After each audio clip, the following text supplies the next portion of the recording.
तो Pokemon journeys के पिछले एपिसोड में आप लोगों ने देखा था कि पाल्किया और डायलगा की लड़ाई की वजह से काफ़ी कुछ गड़बड़ हो रही थी और मल्टीवर्स में बहुत सारे पोर्टल्स खुल रहे थे। और फिर तीन रॉकेट आए, तीन रॉकेट ने ऐश और गो के पोकेमॉन ले लिए। फिर डॉन और गो वापस से मल्टीवर्स में गए। फिर ऐश और कोहारू भी उनके पीछे गए मल्टीवर्स में। फिर वहाँ पर ऐश की मुलाकात होती है मल्टीवर्स के ऐश के साथ। अब देखिए आगे की स्टोरी।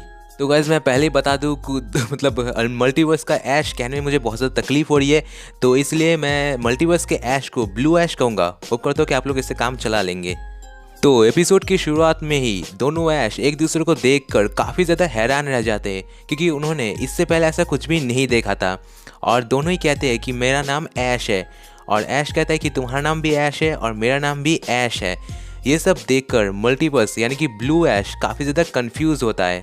और मल्टीवर्स का ऐश कहता है कि मुझे कुछ सही नहीं लग रहा, तो मैं यहाँ से जाना चाहूँगा। और जैसे ही ब्लू ऐश यहाँ से जाने की कोशिश करता है, ऐश उसे रोक लेता है। और ये सब देखकर ब्लू ऐश काफ़ी ज़्यादा रोने लगता है और काफ़ी ज़्यादा इमोशनल हो जाता है। और यहीं पर हमें देखकर पता चलता है कि मल्टीवर्स का ऐश हमारे वाले ऐश से बिल्कुल उल्टा है। फिर कोहारू मल्टीवर्स यानी कि ब्लू ऐश को अच्छे से समझाती है कि आखिर ये सब क्या हो रहा है। तो असल में कोहारू ऐसा कहती है कि हम यानी कि मैं और ऐश दोनों ही अलग मल्टीवर्स यानी कि एक अलग दुनिया से आए हैं एक पोर्टल की मदद से। इतना सब कहने के बाद ब्लू ऐश को सब कुछ समझ आ जाता है, पर तभी ऐश देखता है कि उसके नीचे एक पिकाचू है।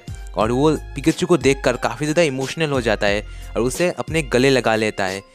मल्टीवर्स का ऐश बताता है कि उसके पास भी पहले एक पिकाचू हुआ करता था, पर मल्टीवर्स की गड़बड़ जब से शुरू हुए तब से पिकाचू गायब हो गया है और तभी से वो पिकाचू को बहुत ज़्यादा मिस कर रहा है। ऐश डिसाइड करता है कि वो मल्टीवर्स के ऐश की मदद करेगा, तो वो ड्रैगनाइट और गेंगार को अपने पोकेबॉल से बाहर बुलाता है। और सच बताओ गाइस, इस टाइम पर गेंगार ब्लू ऐश को काफ़ी ज़्यादा परेशान करता है और काफ़ी ज़्यादा इरिटेट करता है।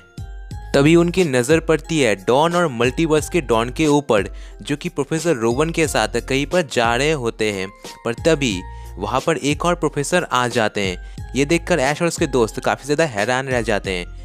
तो गाइस यहाँ पर प्रोफेसर रोवन के भेस में असल में जेसी और जेम्स होते हैं, जो कि पोकेमॉन को चुराने की कोशिश करते हैं। पर तभी ऐश और गो अपने पोकेमॉन को चुनते हैं, पर तभी पिकाचू वापस से डी इवॉल्व हो जाता है और गो का पोकेमॉन भी वापस से पहले की तरह इवॉल्व नहीं डी इवॉल्व हो जाता है। सभी ट्रेनर्स अपने पोकेमॉन को वापस से पोकेबॉल में बुला लेते हैं, पर पिकाचू क्योंकि पोकेबॉल में नहीं जाता, जो कि पीचू है, तो ऐश पिकाचू यानी कि पीचू को अपने पॉकेट में रख लेता है।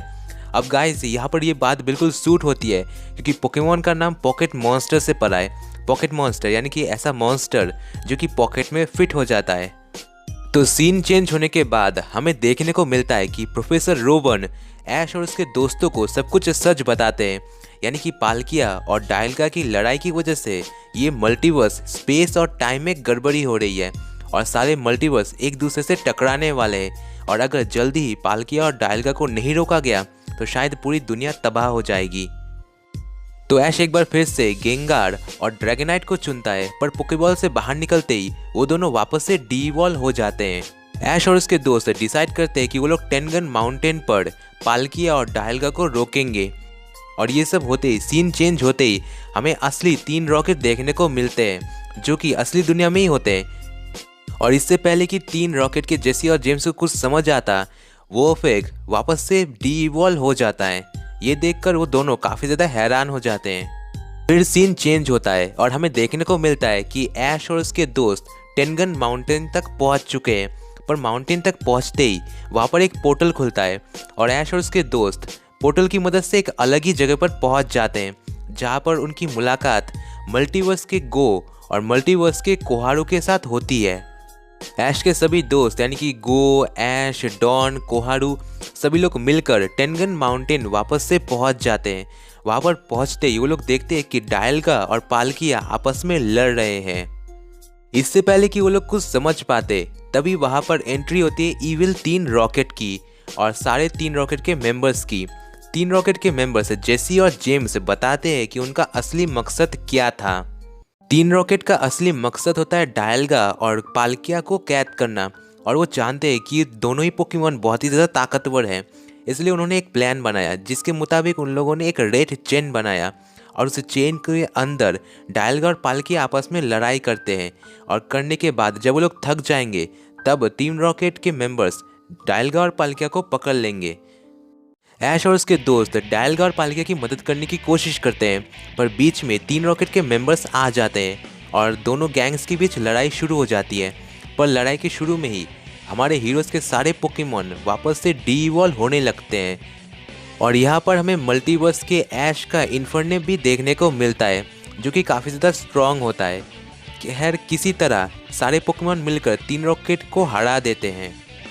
और वही दूसरी तरफ डायलगा और पाल्किया की लड़ाई की वजह से सारे पोकेमॉन अंडे बन जाते हैं और हमारे हीरोज़ भी बहुत ज़्यादा छोटे यानी कि बच्चे बन जाते हैं और उनको कुछ समझ नहीं आता कि अब आखिर आगे क्या करना है। फिर ऐश डिसाइड करता है कि वो अकेले ही इन सब से लड़ाई करेगा और ये जो सब कुछ हो रहा था ये सब अदर मल्टीवर्स के लोग ये सब कुछ देख रहे होते हैं पोर्टल में से और उनकी सारी उम्मीद ऐश और उसके दोस्तों से होती है।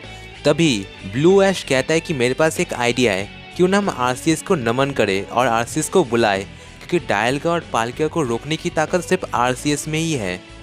फिर ऐश और उसके दोस्त आरसीएस को नमन करते हैं, यहाँ तक कि मल्टीवर्स और अदर यूनिवर्स के लोग भी आरसीएस को बुलाने की कोशिश करते हैं और एक वक्त पर सब कुछ शांत हो जाता है और हमें एक हल्की सी परछाई देखने को मिलती है जो कि बिल्कुल आरसीएस जैसी होती है और तभी वो रेड चेन टूट जाता है और डायलगा और पाल्किया को होश आता है।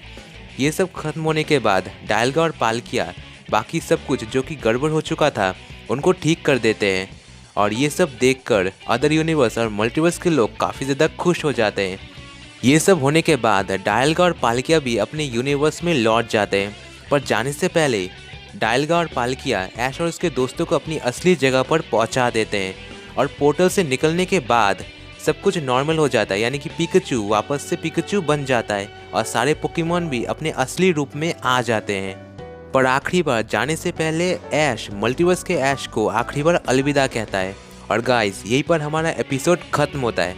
सच बताओ तो आज का एपिसोड काफ़ी ज़्यादा मज़ेदार था और अगर रेटिंग की बात करें तो मैं इसे 10 आउट ऑफ 8 की रेटिंग दूंगा। सो गाइस आज के लिए बस इतना ही। होप करता आपको वीडियो पसंद आई होगी। वीडियो पसंद आया तो वीडियो को ज़रूर से एक लाइक कर देना। चैनल पर न्यू है तो सब्सक्राइब कर लीजिए और इस घंटे को ऑल पे सेट कर दीजिए। इंस्टाग्राम पर फॉलो नहीं किया तो जाके फॉलो कर लो, लिंक इन डिस्क्रिप्शन। सो मैं मिलता हूँ आपको किसी नेक्स्ट एंड एक्साइटिंग वीडियो में। तब तक के लिए नमस्ते, खुदा हाफिज़, सागर प्रणाम।